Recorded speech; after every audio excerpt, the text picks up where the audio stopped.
I thank God for the opportunity to speak to you directly this afternoon, Saturday afternoon. Magandang hapon, happy weekend po sa lahat ng aking Facebook family, sa ating po mga kababayan, hindi lang po dito sa Metro Manila, sa Luzon, Visayas, Mindanao, sa ating mga kababayan sa buong mundo, lalo po yung ating mga OFWs na medyo very much concerned sa nangyayari po sa Middle East at lalong-lalo po dun sa mga medyo may problema sa trabaho ngayon. Isang mainit na pagbati sa inyo. I thank God for technology because it's very hard to get to the truth. It's very difficult to communicate directly. But for those who are really interested in knowing what's on the mind of your leaders, dun sa mga taong dapat nananilbihan sa inyo, through social media is one way na dumiretso sa inyo. So, ang biblical principle natin for today is kung anong itatanim, yan ang ating aanihin. Anything you sow, you will reap.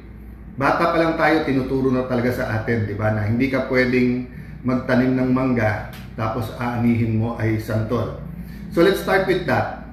But allow me with to pose a provocative question, ha? Allow me lang, ha? Huwag muna kayong mag-react.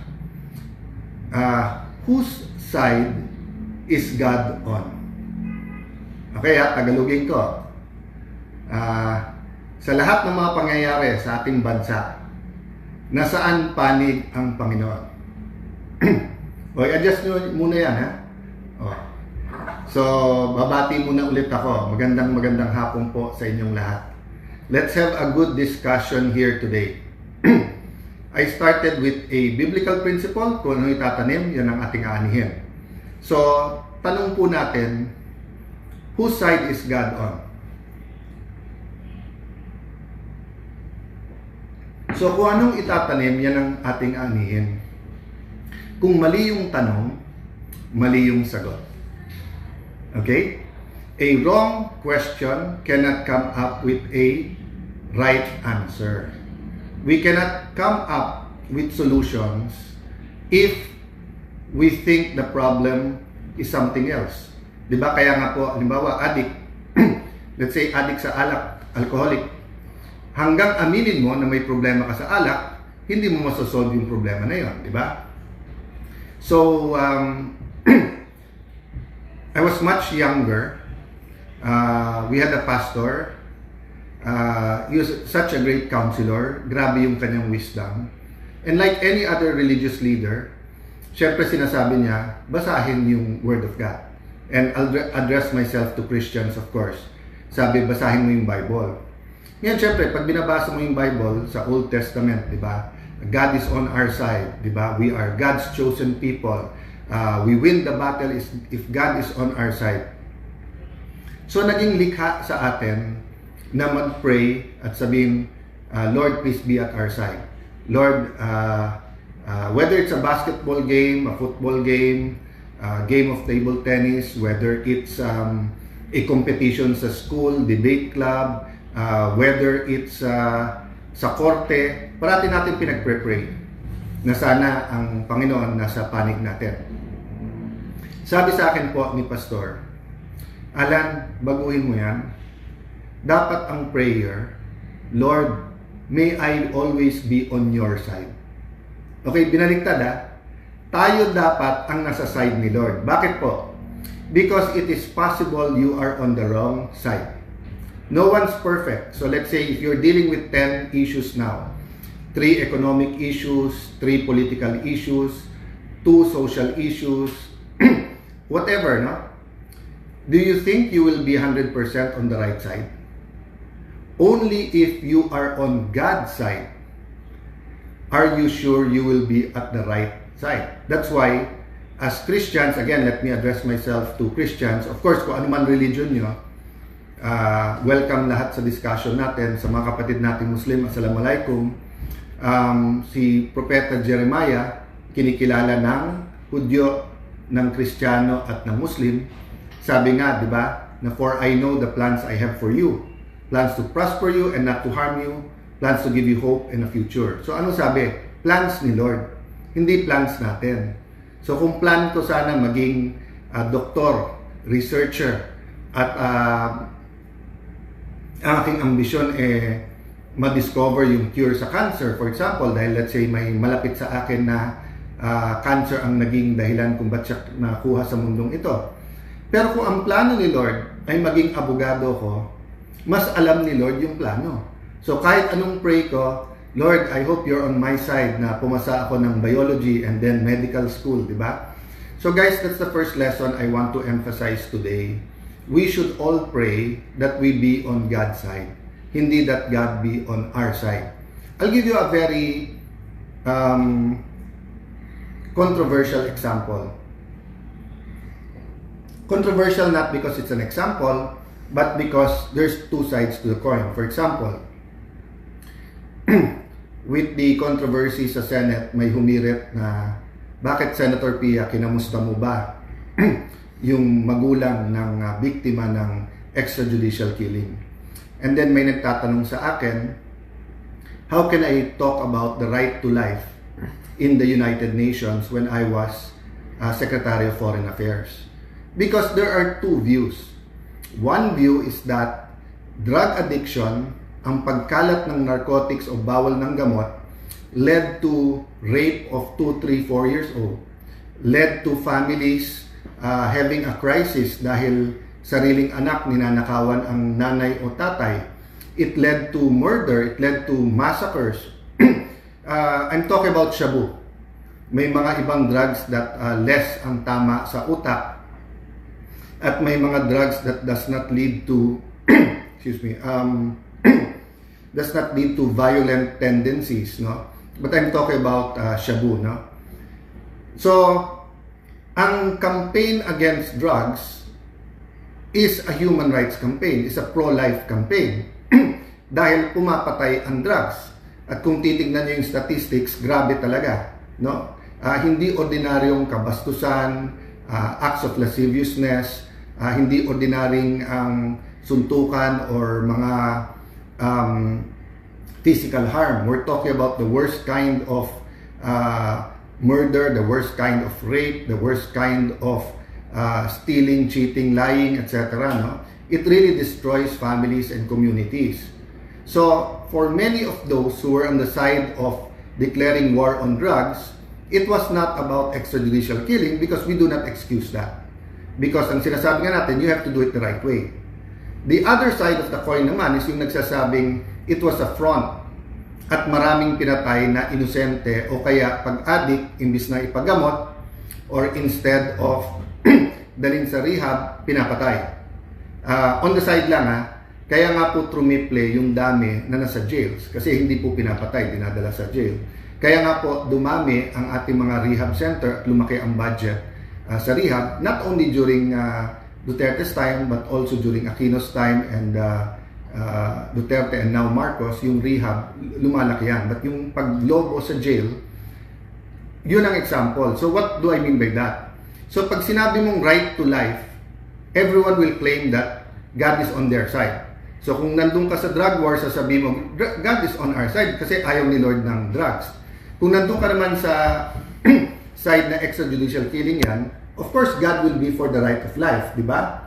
Ngayon, ang question kasi, was it a policy na magkaroon ng extrajudicial killing or not, di ba? So I won't go into the merits or demerits of those arguments. I just want to point out to you how come napaka-emotional, napaka-importante yung debate when we talk about God and then we say, is He on our side?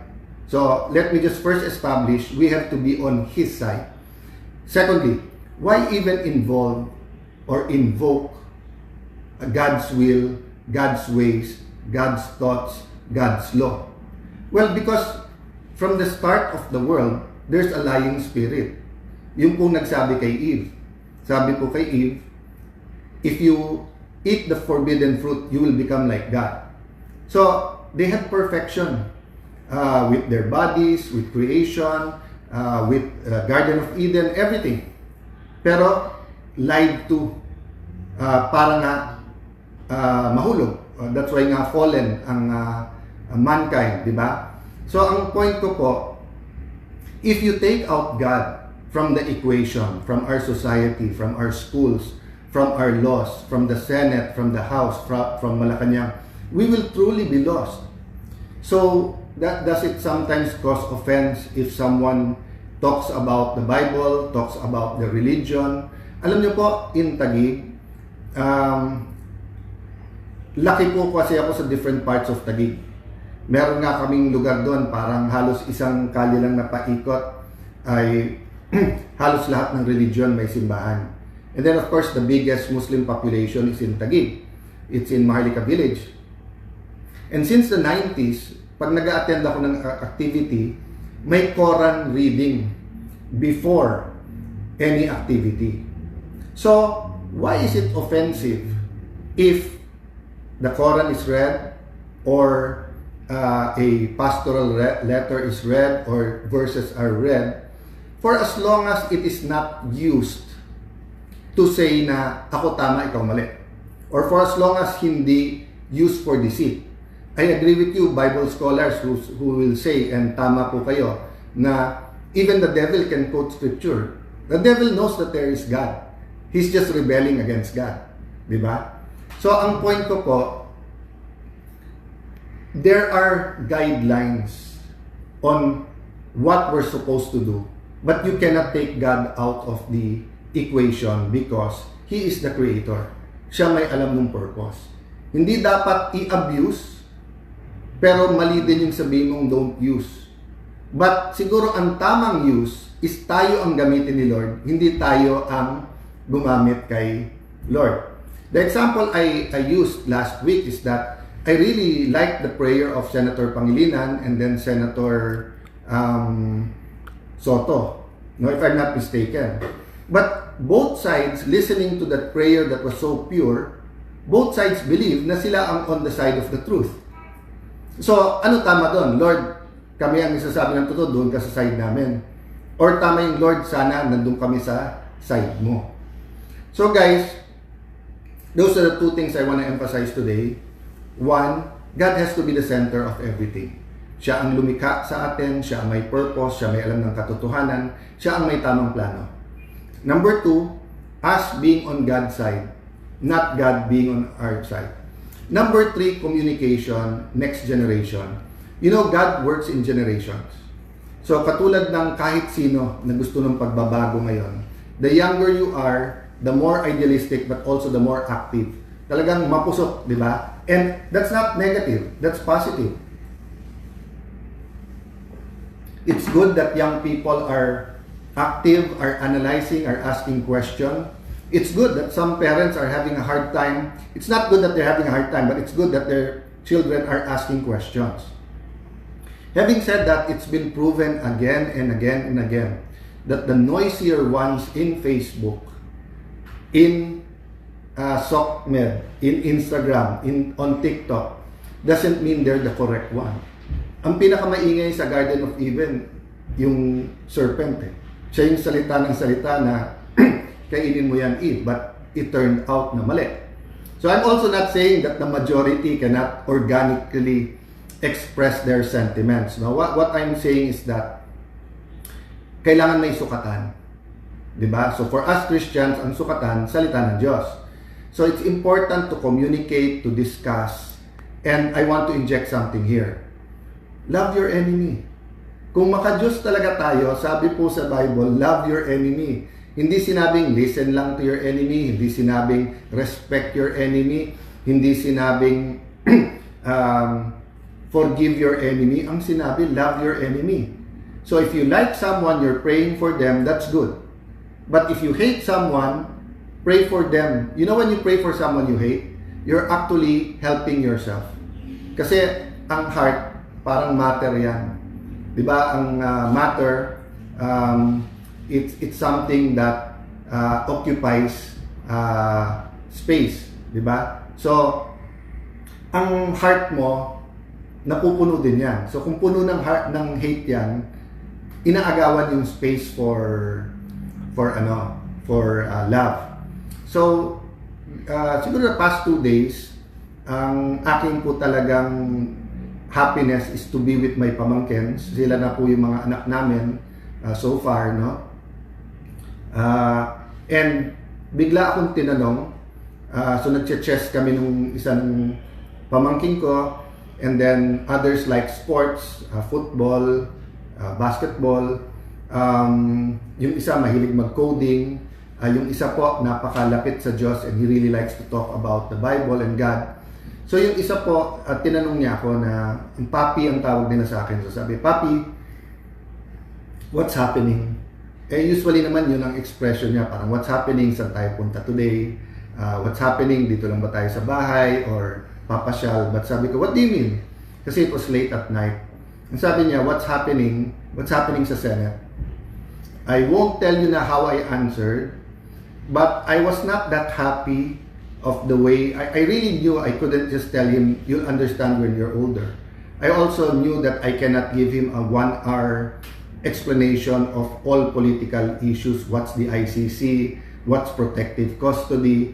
What's an attack? Why 13, etc. No?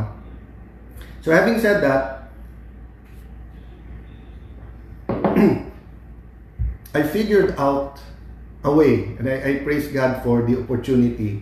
So if you have young children and you want them to have a neutral explanation of what we're going through as a nation, I thought of a way, I received this way of explaining through Pokemon. Okay, what do I mean? So if I can do it all over again and my pamangkin says, what's happening? I'll start with Mega Dream. Okay? So everyone has dreams. And we're taught in this world to think big, dream big. Lalo sa Taguig, yun ang ano namin, may kanta pa na think big, dream big. So etong series na to, Mega Dream. So let me start with this, no? Everyone has a dream. And I really believe that God plants a dream in us. But of course, the devil also plants wrong dreams in us. So how do you achieve your dream? Order. But part of our dream is to have perfect order. Perfect order was experienced in Eden during creation. But with the fallen man, ang dami na nangyari afterwards, whether you talk about Cain and Abel, whether you talk about Noah's Ark, whether you look around at all the evil, the corruption, the disrespect of children to their parents, the covetousness, di ba, yung adultery, lahat na pag-usapan mo, walang perfect order. Pero kung ididikit mo ang Mega Dream, kadikit talaga ng perfect order. Kaya talagang, sabi ko, God has a way of putting things together even in small things. Why? So, to be able to have a Mega Dream and a perfect order, you need heroes. So, lumabas yung ascended heroes. So, nauna yung Mega Dream, then yung perfect order, then ascended heroes. Okay. Ang problema, we're human. So yung nababasa natin sa comic books or napapanood natin sa Netflix or napapanood natin sa sine, yan yung mga heroes, kaya nga meron din villains, di ba? May bida, may kontrabida. So ang problema ngayon sa algorithm natin, sa ating political thinking, parang rumble ng fraternity members na kung patayan na o gulpihan na, I don't care about who's right and wrong. Doon lang ako sa kakampi ko, di ba? So, explaining to young people that there's always a dream, and of course, the better the order or perfect order, mas madali. But then, sinong bida, sinong kontrabida? Ano yung kalalabas lang, kung hindi ako nagkakamali kahapon? Chaos rising. So, actually, eto pinag-uusapan kahit sa Senate, no? Chaos. But what brings chaos? Nung maayos lahat sa kagustuhan ng Panginoon, walang chaos di ba? Pero since then, every time na sabi sa akin po ng isang kaibigan si Noy, sabi niya, wag ka nang mag-isip pa. Kasi simple lang, matino ka. Gusto mo matino yung Senate, so guguluhin ka talaga. So chaos is not only brought by bad people who want to destroy something good. It's also brought by bad people who want the status quo not to change, who wants to prevent good people from changing. So am I saying kami good, sila bad? No, what I'm saying, there are 24 senators, there are different political leanings, there are a lot of issues, but just like parents, hindi ba una parati sa parents' health, your spiritual health, your mental health, your physical health, your your financial health, di ba? So, sobra po ang pinagdadaan na ating bansa ngayon. So, we have to explain to young people, the economy is in bad shape. All around the world, many countries are the same, di ba? Prices of gas is so high, and the price of gas affects everything else. May problema tayo sa dollar-peso exchange rate, which brings more problems. So, kumbaga parang domino effect yung sa presyo ng gasolina. So, because of that, food prices are also rising. Because of that, in the future planting seasons, may problema sa fertilizer, may problema sa weather because of the super El Nino. So, from our mega dream to the perfect order, to the ascended heroes, to the chaos rising, life is like that, di ba? But unlike Pokemon, which is a game, and it's for collectors, you're dealing with real lives here and not imagination. So, for example, sa Monday, will we rise above and try to articulate people's dreams? Will we rise above the political fray? So, for example, sabi, parang walang nangyari. Hindi po. Hindi natin minemenos yung nangyari noong May 13. Ang sinasabi natin, let's deal with it professionally. Let's have an independent investigation. Let's wait for all of the results. In the meantime, let us show the Filipino people that the Senate is the Senate. That we care about PhilHealth, about yung gamot, about flu shots na hindi pa rin dumadating, about problema sa mga ospital na kulang ng gamit. Let's show people that we care about scholarships. We care whether tumaas o hindi yung tuition fee. Let's show people that we care about the tricycle drivers, the Grab drivers, the jeepney drivers, the taxi drivers. Diba? We're an archipelago. Mas hirap yung mga nasa island living natin. So, guys, I'll stop here, but I'll just remind everyone, hindi pwedeng wala si God sa usapan. Let's not abuse God. Let's not use God. Let's be used by God. That's why when former Senate President Soto said, baka may ibang plano si Lord. Yun din ang sinabi ko, di ba? Baka ito plano ni Lord. So kung plano ni Lord na 1 day lang ako, 2 weeks lang ako, 2 months, ang prayer ko lang, God, put me where you want me to do what you want me to do. And that's not an easy question. You have to keep discerning. You have to keep reading the Bible. You have to keep asking godly people. You have to surround yourself with the best information. Yung impeachment trial, madali eh. Just be impartial. No? Maayos lang yung takbo. Evaluate the evidence. Follow the rules. Be impartial. Pero yung how to help our economy, how to help the poorest of the poor, napakahirap ng question niya kasi extraordinary yung problema. So let me end there. Pag extraordinary yung problema, kailangan extraordinary din yung solusyon natin. So dun sa mga nananawagan ng pagkakaisa, those who are asking for unity, we have to have extraordinary unity. And we can only do that if we love our enemies. So this weekend, can we continue praying? Can we continue reflecting? And pwede ba part of our reflection, rather than mag-bash tayo, mag-isip tayo, how do we get our leaders together and how do we get them to focus on what's more important? Kasi kung dalawa grupo, eto isa, eto kabila, pag-pray lang natin, sana ang grupo na to, and then meron yan, hindi kasundo. Nandito sa grupo na to, eto hindi kasundo. But how do our leaders go? Diba? And get behind God. And follow God. So again guys, let it be a prayerful weekend and a weekend where we reflect. So lahat sa inyo na nagpe-pray, nag-intercede, lalo po dun sa nagka-fast, maraming salamat sa inyo. God bless you. Good afternoon everyone.